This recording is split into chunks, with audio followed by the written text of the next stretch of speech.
Hello, it's Phil here at digitaldjtips.com with a little look at this, the Pioneer RMX-500 hardware effects unit. Now this is to really give you a flavour of what this thing can do so you can decide if it's for you. Now as a digital DJ website, we kind of have all our effects built into our software. So this kind of thing is pretty peripheral normally, but here's the but. If you are looking for something to differentiate yourself, something that's part of what you do, something that comes along with you, if these kind of units are in the clubs that you play in, or you're just kind of stuck and you're a bit bored with your DJing and you want something to inject a bit of more life into it, this could be it. This could be the kind of unit you're looking for.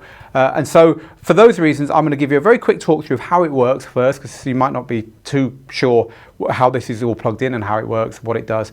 And then we'll look at a few of the effects on it. It would take me an hour to show you everything on it. It really is a fully featured effects unit. And actually there's a sequencer on it as well, which I'll show you. So basically what this is hardware effects. This has got an audio in and an audio out, and it does all the stuff in here. It's not like the effects controls on your software that are controlled by the controller with just a few knobs on it. You know, it's all in here. You don't need any software. You don't need a computer. You can plug this into anything. I've got this plugged into this Pioneer mixer with what's called a send return loop. And to simplify what that means, it just means that the mixer can send either any of its four inputs or the microphone or whatever through this, or the whole lot through it. It's up to you, and there's switches to let you do that. So if you turn up at a club and they've got one of these and you plug your DJ controller or your DVS into here, you can use it. It's there for you to use. So again, for that reason, it's just worth getting familiar with stuff like this. So let's have a look at what it's got on it. So it's got two sections here with two big knobs to control them. It's a very performance-led thing. Set a little loop going, and I'll show you the first section, which is called the scene effects. Now the big knob controls the effect you choose. So noise is a classic.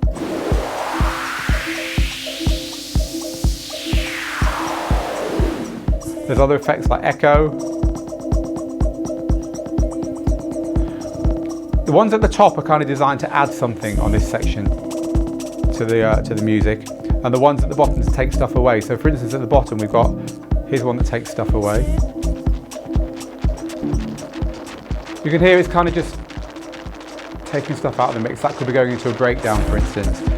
Whereas at the top, it's meant to add some energy to it.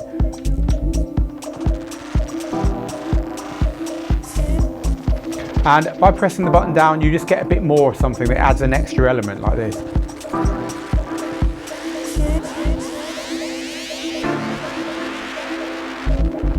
Now I could sit here forever because there's an awful lot going on here, but there is a echo and beat frequency button here, which lets you echo one beat or all the way down to a quarter of a beat, for instance.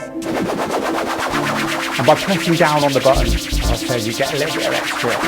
You can see that it's performance driven. You're meant to be seen to be doing stuff on this and enjoying it, rather than just piddling around with little knobs, or even worse with a mouse. You know, that's what the point of this is, to add something to the performance.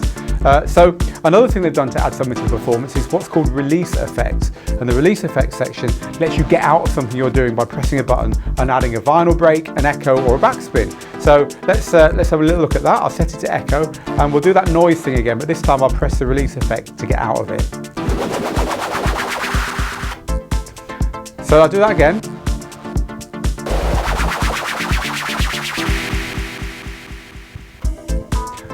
By pressing that button, it just freezes what you're doing, echoes it, and when you take your hand off the button, you're back into your main mix.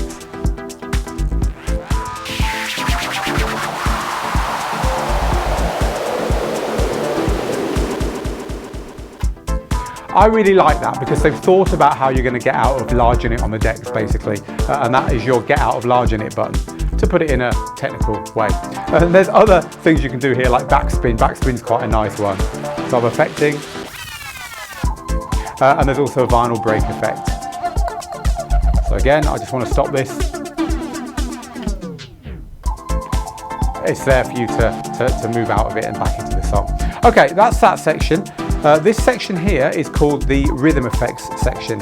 And this is more the effects that are tied hard to the rhythm that you're playing. So for instance, there's the classic roll effect. There's a transform.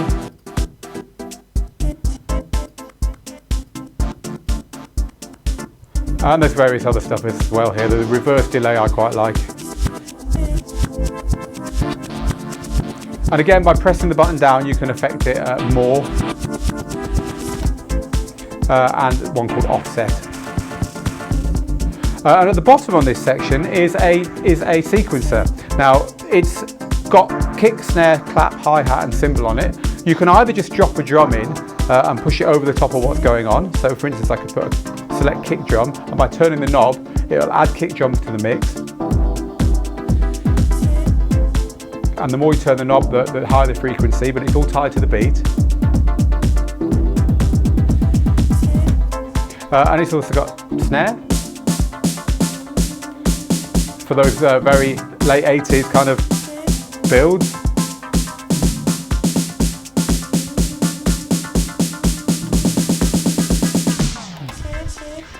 So there's a lot of fun to be had there, but also there's a sequencer. So if I switch the sequencer function on, I can actually program my own beat impromptu to go over the top of what's going on.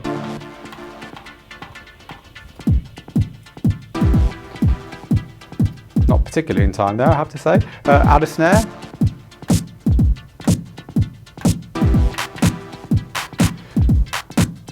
And I could even turn off the music. There's my beat still playing that I've added there. And at that point, you could even add some reverse and stuff in and it'll remember it. Let's get out of that. So there's a lot going on there, but also on top of all that, you can use this within your production software. So you could plug this in as a VST within Ableton or something, and as a producer, plug your headphones in and you can use this to kind of give yourself some spontaneity over the top of that. I've just been looking at how to use it as a DJ here, but that's a really big plus, especially if you're a producer DJ who wants to then DJ his or her own stuff, having produced it with the same gear. So it's not for everyone, something like this. You're going to be at a stage where you wanted to add something extra to your DJing, or you're playing out and they've got stuff like this in the club. I think that's the key. But if you want to just take something like this with you, there's a lovely case for it by UDG. You know, you can buy one of these. They're only $300 or $400. Have it in your case, have it in your bag, turn up, and then as long as there's a send return on the club's mixer, plug it in. It just gives you that something extra that maybe other people don't have. And hey, you might end up getting known to be the guy who's mastered effects on something like this. It is worth mastering them. That's another reason to buy it. You don't want to just turn up and mess around with this because you're going to make a right racket, probably annoy everyone. So if there's somewhere you want to play that has something like this and you've got the spare money, it might be worth investing in one to practice on at home so you can really wow people when you get there. So that's the Pioneer RMX-500 Remix Station.